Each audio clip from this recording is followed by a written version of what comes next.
Welcome to McPlum, simple solutions served daily.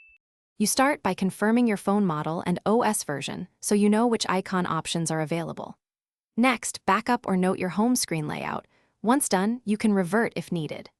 Open Settings, then look for Home Screen, Display, or Apps. This is where icon changes live.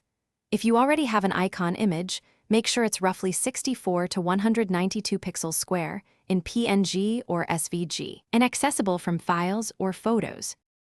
You now tap and hold the app icon or go into the app settings to choose Edit or Replace Icon.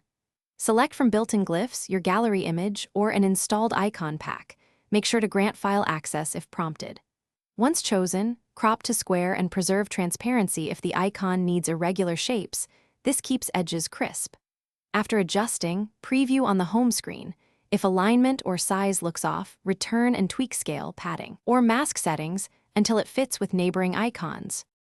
You finish by applying the change and checking the home screen to confirm placement and consistency. If icons don't refresh, restart the launcher or reboot the phone. Clearing the launcher cache often forces an update.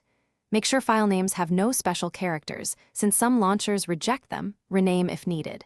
If the layout breaks, revert to your backup or undo the icon change and try a different format like PNG or SVG. Finally, test short-term to ensure widgets and folders still behave as intended. Thanks for watching. Stay juicy and subscribe.